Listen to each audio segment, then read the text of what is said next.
Hi, you've arrived at the Convergence Corner, a podcast from print and promo marketing and ASI Media, where we speak to distributors who bring together print and promotional products in their businesses. I'm Chris Ruvo, executive editor of news and content strategy for ASI Media. And I'm Brendan Menapace, Content Director for Print and Promo Marketing. Today, we're going to shine a spotlight on a multi-billion-dollar company, that's billion with a B, that just entered the promotional products market, Quad. The marketing experience agency already had a huge footprint in the commercial printing world, but recently decided to get into the branded merch game too. Here to chat with us about that is Oliver Kimberly, General Manager of Quad's Managed Services Division, in which the promo operation is housed. Oliver, thanks for joining us. Hey, Chris. Hey, Brandon. Thanks for having us here and thanks for featuring this. It's awesome. Yes, very, very good. So, well, I'll give you a little background there on Quad and yourself in the intro, but can you tell us a bit more about the company, its history, its size, solutions you offer, all that good stuff that people might be curious about? Yeah, I can tell you. So we're a US-based company. We've been around for about 50 years, 50 years. It's a publicly traded company. We have 12,000 employees. We're known in the printing industry, but we're known for a really strong culture. We're known for long-term clients and just excellent in execution. Today, Quad is, as you said, an MX experience company, and that involves, of course, print production, where our roots were founded, but also media and also creative. So it's really a full service solution for our marketing partners. Okay, so really, as you say, really a gamut of things that you're offering there, and of course, the newest thing that's part of your arsenal, if we could call it that, is that you entered the promo space, and we were curious, just why, what was the impetus for that, and kind of how long did that take to bring to fruition? Right. Right. Well, I joined the company in April and I was really impressed by the full sort of suite of services that Quad could provide. However, I did see a little gap in there. I thought, hey, the branded solution space, that promo space was something that our clients were likely asking for and needed, but we weren't providing. And in addition to that, Quad has this deep history in branding our own company. When you ever see a Quad employee somewhere on a plane in a factory, there's always a lot of branding associated with that. So we're proud and good at branding our own company. I thought, why could that not be a great extension for our clients too? Got it. Got it. Yeah. So what was, from the outsider perspective here, what was the work behind the scenes that went into adding this promo division? It's a good question. So we identified the gap, number one, and then talking to the leaders, talking to the board, showing them this potential opportunity. They all got on board really fast. That was around about the middle of last year. And then one of the things I think that's very, very important to this is that we wanted to go get deep expertise in the space, bring those in. I've not assumed that a print person can transcend into the branded space. I think they're different knowledge sets, and so we've been out there recruiting. We've hired some really top talent in the space. We obviously have to build out processes, but Quad is a deep expert in building processes. That was really right from our foundation, was to be an expert in execution and process development. So we've been focusing on that. And the goal for us really is to build a best-in-class solution. Because this is new, we're building from scratch, and that means the experience for our clients and the experience for our suppliers can be top-notch. And I know it's not always super easy to build a process that works effectively between those three parties, but we feel like we're in a great position to really build something that's differentiated. Interesting that that the approach was, hey, we want to do this, but let's find people who are already excelling in the space and bring them in. It was maybe a refreshing lack of hubris in some ways, that there was like, hey, let's go to people who are already doing this. So are you able to say some of the folks you brought on? Sure. So there's a couple of people. Kat Iannuzzi, she recently joined us in December, and then Wendy Knapp. She joined us just a couple of weeks ago. Other hires too, but they're the key two leaders that are really going to be driving this with me. Got it. So how does Quad plan to distinguish itself? I know it's early, you said you're building out processes, but you're coming to a market where there's pretty stiff competition already. How do you kind of position yourselves uniquely, that unique value proposition, if you will? Perfect. Great question. I think you're right. There's a big marketplace, sometimes maybe a distracted marketplace with all the consolidation that's going on. For Quad, we're super excited because we already have around 2,500 clients. And so we believe that offering this service to those clients is one way that they have one less group of suppliers to go connect with when they need to basically perform marketing execution, which this is part of, right? So that's number one. I think number two, we believe there's a real full service capability here. Moving away from such a transactional relationship with the people you buy your promotional products from, moving more into a programmatic sort of theme so that you have a trusted partner, someone who could help you with innovation, with ideation, just going beyond it being, hey, I need a pen, let's go buy it. Like actually make it a program. We're very proud of that too. So I think there's a whole bunch of things there. Additionally, I would add Quad has great people, great culture, and great history. That's the key reason I joined the company back in April, and I believe our clients see that and will want to work with us in the space. And Brendan, you write about that a lot, right? That selling to client, that hey, if you start in the print world and now you're coming over to promo, there's that ready-made client base, right? Yeah. Yeah, absolutely. And you kind of hit the nail on the head of just being more than an order taker, more than just like, sell me the pen. That, full service approach is just, we hear it time and time again. That's really the drive for all these companies becoming really successful in this field. Yeah, 100%. And it's having that I feel that client, that ready-made already, it's about as warm a lead as you could get if they're already your client, right? So it's just a matter of introducing them to these other services you can now provide. So to that note, kind of, are you, now that you're offering this new service to your existing customers, are you now upselling print to promo customers and upselling promo with print customers? Is it, a two-pronged approach now? I think 100%. I wouldn't keep it as linear as that. I would talk about the broader marketing experience, right? Which includes creative, it includes media, includes production, and then production more broadly breaks down into direct mail, in-store, POS, right? Packaging, branded goods. When you sort of formulate all of this together, what you find is for procurement and marketing, this is all the things that they're trying to solve. And if they can call one company to get the answers to many of those questions, and we can do some of the heavy lifting for us, like absolutely, we think there's a huge play there. The one caution I would add is we're bringing that expertise from the branded space in because we don't want to just take print folks and tell them to sell branded. We don't think that's going to work. We think there is a lot of respected subject matter expertise. There is a lot of legacy knowledge that is required to do a good job when you're providing a white glove service. And I think bringing that expertise in is the key to making this successful. Interesting. One of the things that came up, Brendan and I were discussing this, before we jumped on, and it's you, as an outsider, so to speak, if you pardon the term, coming in, sometimes you have a fresh perspective, right, on a space when you come to it. So are there opportunities maybe that you see that aren't being maximized in the promo merch space currently, things that you, from just that outside perspective, you might be able to share?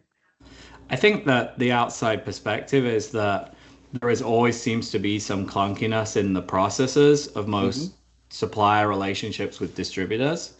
We're going to try and iron some of those out, right?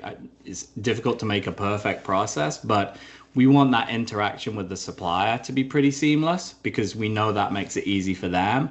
Easy for them equals better pricing, equals better opportunity for our clients. I think we also strongly believe that when you kind of just go say, I want to order a pen, you go online and order it, you lose some of the innovation, some of the ideation, you lose some of the touch on what's trending, lose some of the touch on, hey, what are you going to use that pen for? Where would you use it? And so we really want to bring a thinking and thoughtful approach to the partnerships we build in this space, we think we can add a lot more value than just a transaction. Very good. Speaking of transactions, if we can, different type of transaction here, mergers and acquisitions. Brendan, I think we write about this how many times a week, right? It seems like there's always a new M&A deal coming out, both in print and promo world. So we're just kind of curious your perspective on that. Like, how do you see M&A playing out in promo? And is that, given Quad's size, you certainly have some spending powers. That's something Quad might even be interested in. Sure. So just like you, we're obviously watching it, and there's obviously a lot going on out there. We obviously don't control everything that's going on, so we're just watching it closely. The one thing I would say though is we feel like that is a distraction to serving customers, right? Okay. So a transition and acquisition can sometimes be disruptive to a business, and usually is sort of a financially incentive move. Mm-hmm.